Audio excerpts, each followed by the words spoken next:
Oh yeah, man. Hey, you're not too far away then. You're what? You can't be like Alpharetta or something. No, if you know where Blankets Creek is, I'm a mile north, man. I ride to coach my kids, not my own children, but the kids I coach. They're the Lassiter feeder high school team for the GCA, it's the Georgia Cycling Association. They practice Mondays and Wednesdays, so I ride within 6 minutes. I'm at the trail. So funny enough, I did actually just come from exit 16, 285. So I was right at Atlanta Road and 285 there. So the other side of the highway from what is Vinings. So pretty familiar with everything. Yeah, that's the exit of my ex's house. Mine is West Paces Ferry. Yep. Okay. Yeah. Well, I'm pretty familiar. My dad used to work right off that road. So I was a little kid. He would go over to Cochrane Shoals and run while I had my single speed mountain bike riding around Cochrane Shoals, and we'd venture up into what is Soap Creek and all that stuff. So at ripe old age of 3.5 and 4 years old, riding with my dad. So as he ran, got older, I got a little faster. He picked up a mountain bike. I did the same. So luckily we still get to ride it together at least once or twice a month. So Wesley's still around. yeah, he is. I grew up in Kennesaw, so local Cobb County high school kid. So happy to stay in the area and kind of give back to the kids I coach now too. So it's fun. I don't own a mountain bike. I bought an engagement ring instead, and I regret that. You know, if you maybe switch those two, because I would say mountain biking is significantly more fun. I love it. Or agree with for that. the ring. For the ring, maybe she could join too. Then that's the better part. Well, she ain't in the picture anymore, but you know, I gotta hawk the ring at some point. Nobody wants to buy it. It's like shit. Come on. Yeah, I'd be willing to say it's pretty. Come on. it probably Those is. always look good. But I'm happy to be up here and actually to be outside right now. It's actually quite nice. So Yeah, I'm gonna go running a little bit.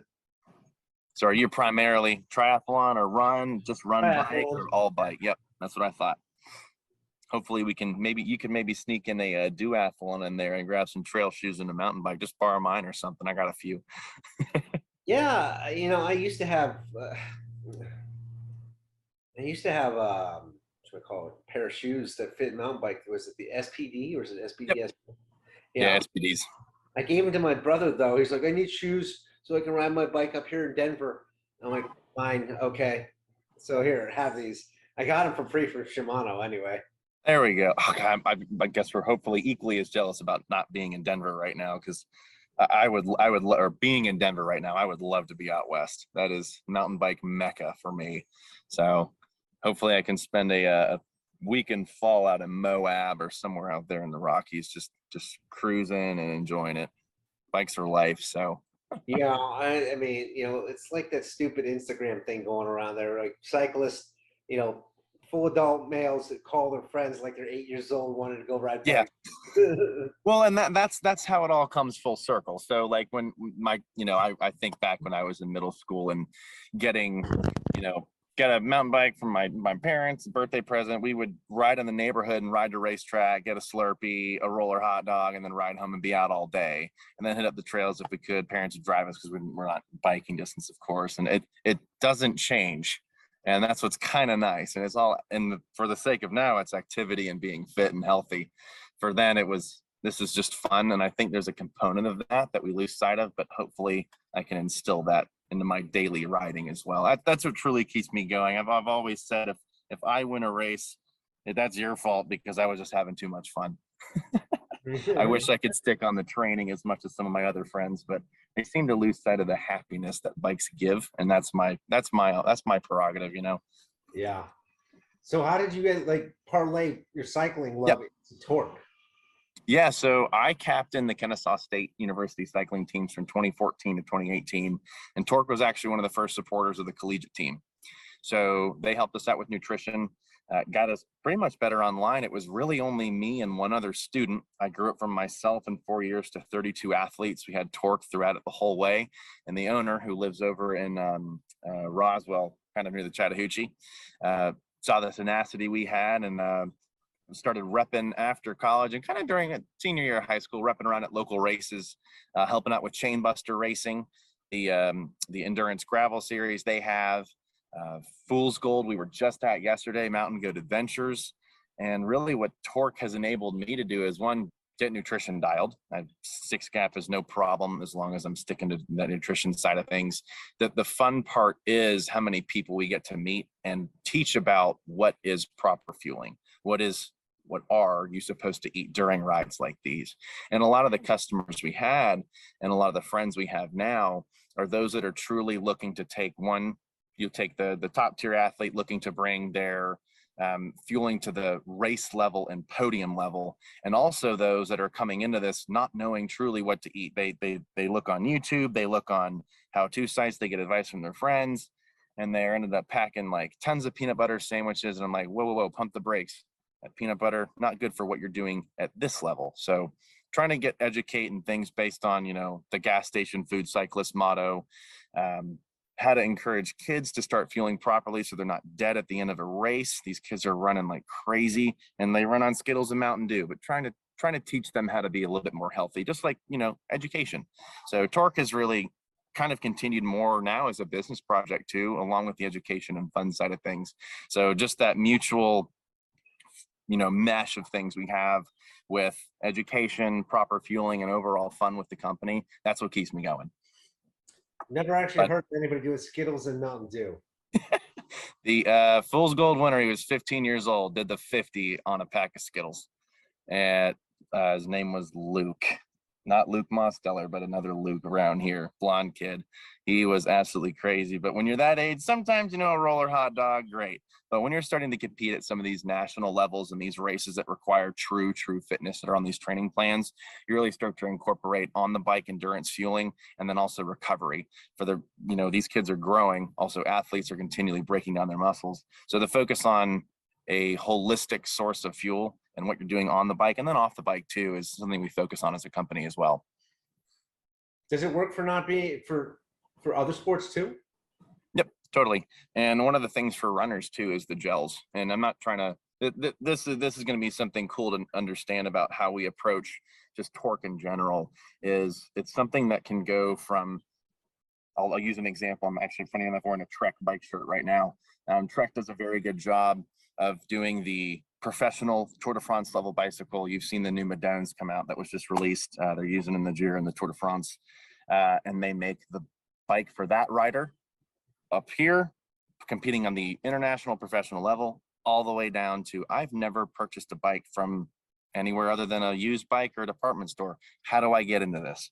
So Torq does a very good job of actually creating a level of product that's efficient enough for that top tier pro athlete, and also the education and products for those that are just starting to learn how to do that first century, how to start riding more than an hour at a time. And for other sports too, endurance is a good general term for it. We have significant amount of triathletes. We have a number of runners. We have a number of track athletes that are doing more power-based sports. And of course, myself as an example, I do road, mountain, 6-hour endurance events, some gravel if you can trick me into that, and bigger events like Six Gap. So there's a product or a consistency type for someone that is at that elite level, as well as down to a kid who's learning how to ride longer than an hour. Because when you start getting to that time frame of endurance sports, you start to consider what you're eating as a source of fuel to keep you going for that hour 3, hour 4, God forbid, hour 10, like we have our Eddie O'Day ultra endurance bike packer. So he's descending from the north tip of Maine all the way to the Keys. We're fueling him throughout this entire adventure, keeping him on track. Of course, he's supplementing with other things at restaurants and things like that. When you're doing ultras like that, you need the whole pan of lasagna by the end of the day. But while he's on the bike, using that hydration, keeping those electrolytes up, things like that. I think that there's a product truly for the top tier elite athlete, the endurance athlete, the marathon runner, the kid learning how to ride with NICA or the Georgia Cycling Association, Alabama, all those folks.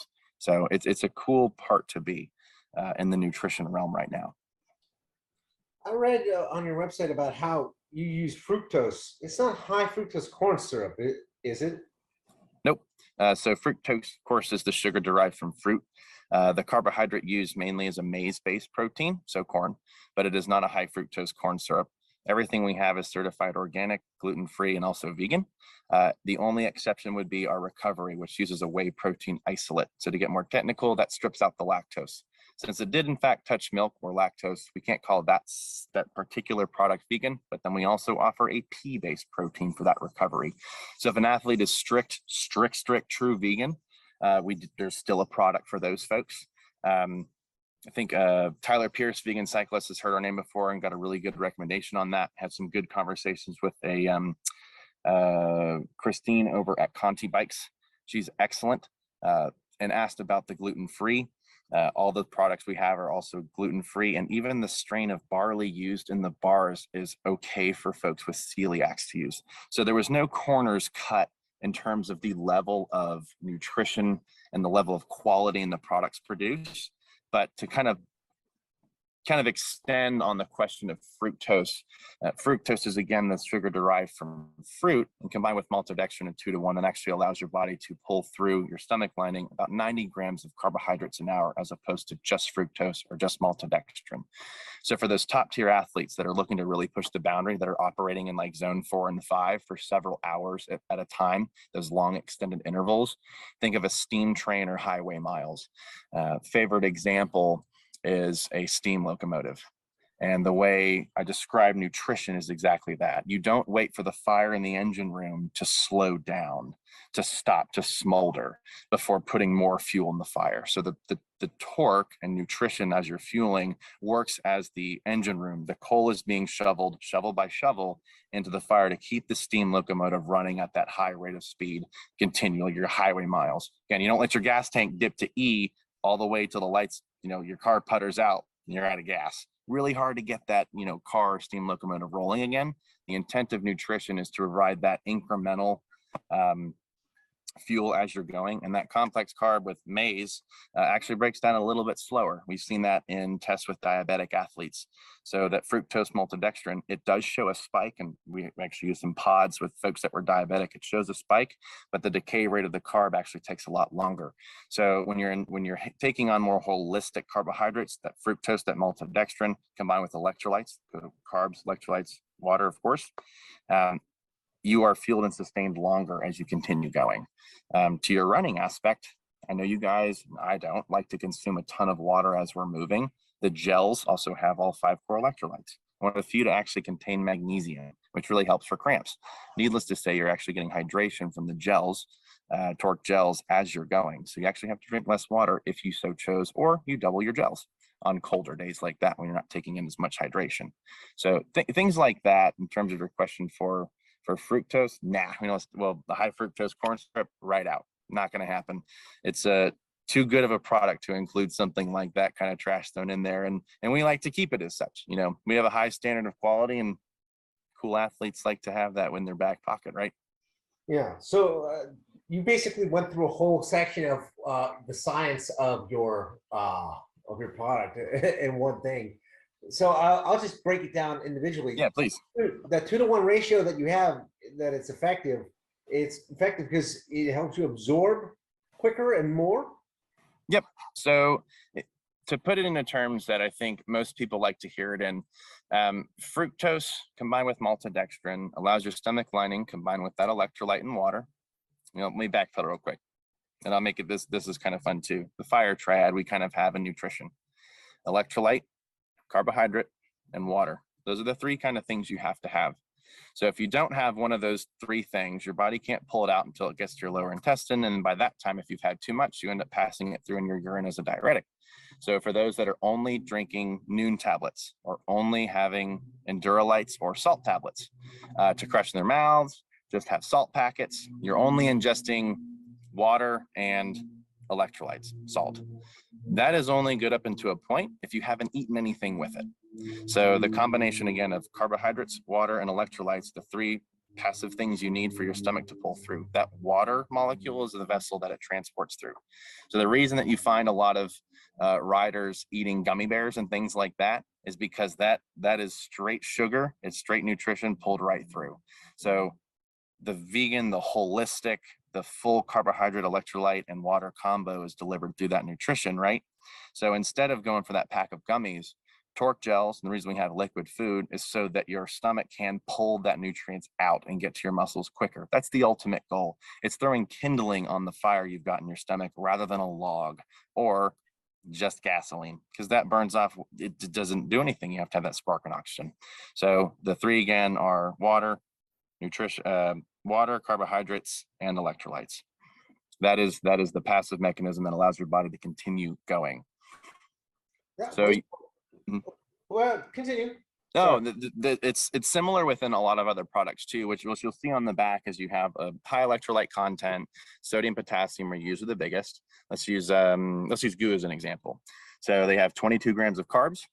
They have a good fruit-based flavor because they're using fructose as the sugar. As you know, if you take fructose out of something, sugar derived from fruit, and put it into a flavor like chocolate that doesn't naturally have fructose in it, or salted caramel, something like that, the flavor gets kind of messed up. So that's why you typically see gels or goos, things like that, tasting like fruit. They're using fructose. But that's the reason why these foods are liquid, why endurance cyclists, endurance runners, triathletes, ultra endurance guys like Eddie doing the Tour Divide, like liquid food, because it is so easily digested. It's almost immediate, right? When you take that gel, or let's use this, you drink a sip of Coke, you immediately have that sugar rush. The gel is going to, one, wake you up a little bit because you have a little bit of a sugar buzz, but that carbohydrate is going to break down and be able to be pulled through the stomach lining ultimately faster than something solid, like a bar, which is good for a little bit longer decay as you're going farther. Let's say that 3-hour workout, right? That 3-hour endurance ride or 3-hour run, to keep you going longer. So for those fast things, we have the liquid food. And even, oh goodness, losing it. Infinite has a higher density product that is liquid, right? It includes those things that keep you going longer. That's the ultimate goal, right? Mm-hmm. So your whey protein, it's an isolate, right? There are a lot of other product companies who make that same exact product. What makes yours different? I'd say the flavor and all the B vitamins that come with it. So specifically for, let's use cookies and cream. The biggest thing we have on what a whey protein isolate is that it doesn't have that chalky texture. Muscle milk is a good example of why folks don't like that kind of thing. You almost have to take a sip of water after you have a more condensed, almost chalky type drink. The consistency is almost as cereal milk. Think about how that taste. There's a little bit of the flavor, of course, from your leftover cereal. It's a little bit thicker because it's broken down. There's some pieces maybe in there. Again, all of our stuff is very smooth and consistent and based on digestion. The reason we use a whey protein isolate, again, is for digestion. You don't have to worry about the lactose. And again, for those vegan athletes that we have, a pea-based protein is also sufficient. So the biggest difference, I'd say, one is the B vitamins. Truly, the Torq nutrition is a full meal replacement. That is what it was designed to be. And combined with the texture, the no aftertaste, and the actual flavor and consistency of the mixed drink, I think it stands above the rest. The most important thing we always say is to just have the single serves for the shop. And when I was behind the counter selling, was just to try one of the product to see how you compare it to it. And every time we got a customer to try one of those recovery drinks versus what they had been using, against muscle milk as an example, it always came back down to the consistency and the flavor. Again, we have all the good stuff in there. It's all your B vitamins, a full meal replacement, carbs, and again, we strip the lactose. But the flavor, the consistency, and the overall enjoyment of drinking it, right? That encourages the athlete to consume something that's going to help them recover quicker because they're actually looking forward to eating it. I think the mental aspect we have in this sport it's a true suffer sport. We decide to forget to do the things we know are good, to eat the things that we know are good because we're not looking forward to eating them. I think with Torq, as soon as you try it, you end up switching. So you say it's a meal replacement. Am I still gonna feel empty inside, or am I gonna feel satiated? I'm not gonna be hungry anymore. The satiate is a good different word I would use is actually satisfied. Satiated would maybe, I think of satiated being after you've eaten a full turkey dinner at Thanksgiving, you're like, oh, time for a nap. I think one of the things, because it is so light, but still nutrient rich, you feel more satisfied after a ride. And that hunger curve is that hunger pang you get after that ultra ride or that longer, let's say 3-hour plus endurance activity is absolutely gone. The best time to truly ingest a product like a recovery drink or something with protein or a little bit of fat in there is within about 15 to 30 minutes post-exercise. That's when your body and muscles are most receptible as your threshold's coming down, your heart rate's coming down to, in fact, eat. So again, you see folks after, marathons taking a minute to themselves, decompressing, their heart rate come down, and then they're immediately eating something. That is when your body is like a sponge. It's just exhausted itself and it's ready to absorb that nutrients. So after a ride, or I keep saying ride because I'm primarily a cyclist, but after a run, does your heart rate come down, and then have a 300 to 400 milliliters in a shaker bottle of that recovery. That is when your body is most susceptible to muscle recovery, but also getting those nutrients you've just burned.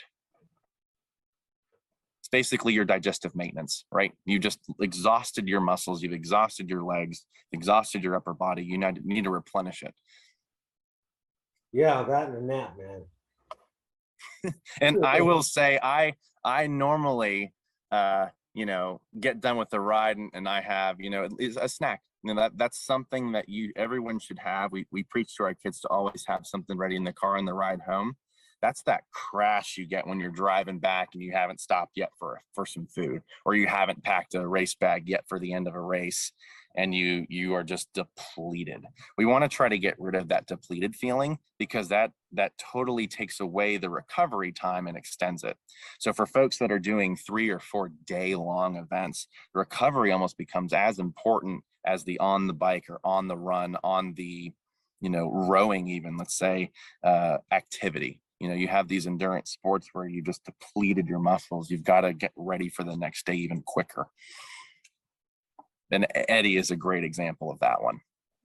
Yeah. I mean, if you can't recover from one day to the next, then you really don't have a chance of finishing the race.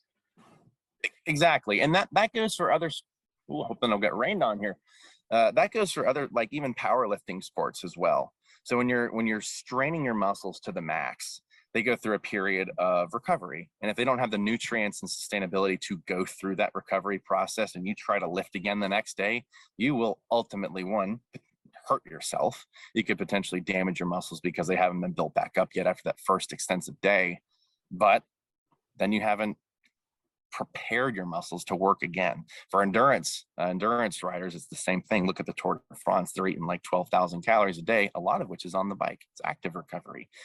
They're not ingesting a lot of proteins at that point, but those recovery shakes, those drinks that they have at the end of the day, are what's getting their muscles prepared as they sleep to rejuvenate and be ready for that next bout the next morning. Yeah, I could not do 21-day stage race. I don't think I could be. I don't even know. You couldn't pay me enough to do that. That looks brutal. I was watching this year's tour. Holy moly. I just try to vicariously live through them. The descents put me on it. The climbing up to Juez, maybe not. Yeah, I don't like 200-pound guys, that doesn't work. I'm good for one day, man. I'll do an Ironman in one day, but I'm not gonna, keep this thing going. Do a nice flat one. I did do that, and you know what happened? The swim got canceled. Oh no! It was Ironman Maryland, and Maryland is, first of all, it's in this town called Cambridge, right? There are no hotels. Of course. I don't know why anybody would book a race there, and you don't have any hotels to stay in, and all the Airbnbs went up fast for like astronomical prices. So my hotel was 45 minutes away. Oh God! And of course, you have like a 6 a.m. start time, 7. Well, you got to be in transition about 4:30. Oh well, never mind. I would just pitch a tent at that point. Get a nice camper sleep pad. I thought about it, but I had a rental car that day because somebody hit my car. God, it's Murphy's Law, man. Well, didn't know the swim was going to be canceled until it got canceled. So we're all standing there, and what triathletes do, what they're doing in their wetsuits, right? Yeah. Yep. I went, and I'm like, I'm covered in piss now. Working at the shop, we always love the post-tri bike work. Nobody wants to touch them. Nope, it was gloves and a carpenter mask at the very least. It's like, I know what you just did on this thing, and I can be willing to bet how much you're paying for maintenance and a new ceramic bottom bracket. You just went all over this thing and didn't wash it yet. So yeah. So man, I'll get you out of here on this. What is your biggest nutrition fail before you got to Torq? Well, That's a really good question. I think the biggest fail for me personally is thinking that I shouldn't be eating while moving. And I'll use the bike as an example. That bonk we get, it's funny that we've all coined it in endurance sports as the feeling you get of complete exhaustion. This is when the steam locomotive has stopped. There isn't another toe tugging thing that can get you going again. And when you've hit that bonk, you're not coming back, at least for an hour, until you're maybe going to be able to ride home or limp home, really. I think the biggest nutrition fail is not eating and not realizing that what I was doing while on the bike was going to continue to keep me going. So the going through the company and learning about how to properly fuel, I started getting into 3-hour events. When my fitness was matching what I was doing with my diet, right? I was starting to compete in 6-hour events and do really well, even team relays for 12-hour events as well. So all the things that we've learned through nutrition really fuels us throughout the endurance sports that we come to enjoy. I was able to start doing 6-gap, which is 111 miles and 11 and a quarter thousand feet of elevation gain. And you can't do that not eating. The other biggest thing is realizing that I had to have something in my bottle all the time. The biggest thing you can do is forget to eat or forget to drink and kind of have that timer in your head. I've gotten so used to it when I'm doing these, coaching and all this kind of stuff, to always be eating, always be drinking, and having electrolytes, carbs, and water. I mean, that's truly the name and the ratio of the game, is just keep going. We actually started a small trend with the hashtag unbonkable. That's been kind of our little catchphrase and slogan, because it's true. What we have is good, and then what we encourage folks to do, and the gas station food model or motto is, you can follow the Instagram page and all the funny stuff, but there's a right and a wrong thing to eat. So we try to educate those kids, elite athletes, and those just kind of getting more into it on how to fuel properly on the bike, off the bike, and get race ready. So where can we get it, man? Where can we get your stuff? Yep, we have it online. We're on Amazon as well. We have let me know. Perks of being outside. Yep, we're online at Torq USA. We're on Amazon. You can get us through here through our Torq USA Amazon store. We also have a referral bonus for anyone recommending their local shop. You're in the Vinings area, we're at all Free Flights. Roswell Bikes was our first shop.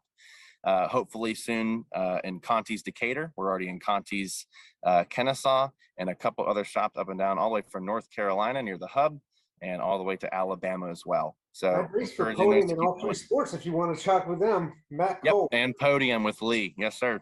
Already there. He's a great guy. I don't ever go. Lee is excellent. I don't ever go over to Podium because it's not anywhere close to me.